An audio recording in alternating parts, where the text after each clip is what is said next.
Here's the big question. How do you want people to feel before, during, and after interacting with you? When they open up your email or see your calendar invite, what emotion do you want them to feel?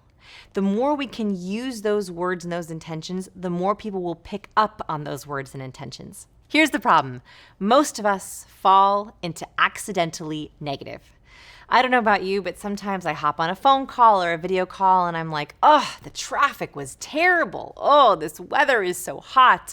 Can you believe this food? Man, it's cold in here. I accidentally start negative without even realizing it. That's another kind of social script, is that we accidentally begin negative sparks.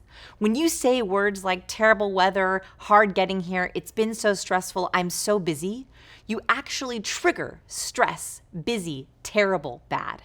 When you say those words, it actually makes people feel more stressed, busy, terrible, bad. I don't even want to say those words anymore. It's triggering you to think stressed, busy, terrible, bad.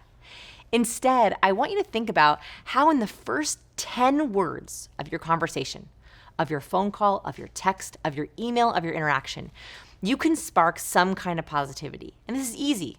What a lovely group of people. How beautiful this room is. I'm so happy to be here. I've been looking forward to this. Those tiny words of looking forward, happy, welcome actually create feelings of happy, welcome, and collaborative. The problem is that most of the time we think that to be professional, we have to be sterile. Right? So we try to sound really professional in our emails or our calls, and so we remove all emotions from our emails or our texts. And so I used to send emails like this all the time. Here's a real missed opportunity for positive priming. John, I'm all set for the meeting next week. I'll prepare an overview and sample proposal for you, then we'll review them all in the meeting. Let me know if you have any questions. Keep me posted, Vanessa. This email does the job, but it's incredibly sterile. There are no emotion words at all in this email. It actually tells the other person's brain, this will be like every other meeting you have next week. What if I took this email and I thought about how I wanted that person to feel when they opened it, how I wanted them to act and behave in the meeting, and I swapped out a couple of those words for more interactive words? That would sound more like this. Good morning, Mark. I'm looking forward to collaborating next week. I'll prepare a goal worksheet and overview of desired outcomes for both of us. We can work through everything together. Happy to answer any questions. All the best, Vanessa.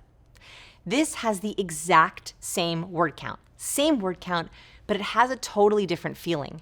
When this person reads words like good morning, best, together, look forward, goal, desire, they're more likely to feel those emotions as well.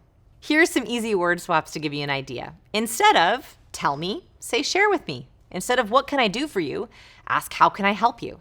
Instead of let's review, let's deep dive together.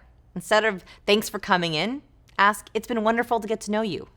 Those small word choices, those small word swaps are a way to add just a little bit of interactivity to your verbal choices. Second learning tool, be sure to avoid being accidentally negative. Think about a positive opener that you can use on your videos, your calls, and your emails. Third quick tip for you, be a name master.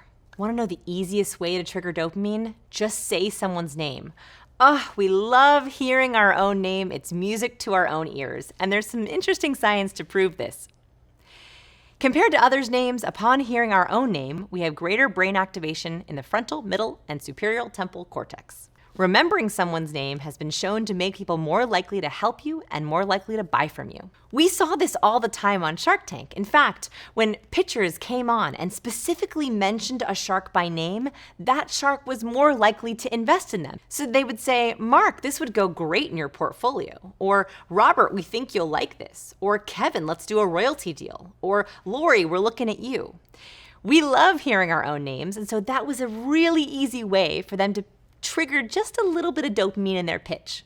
Okay, so you might be worrying, Vanessa, how am I going to remember people's names? I'm terrible with names.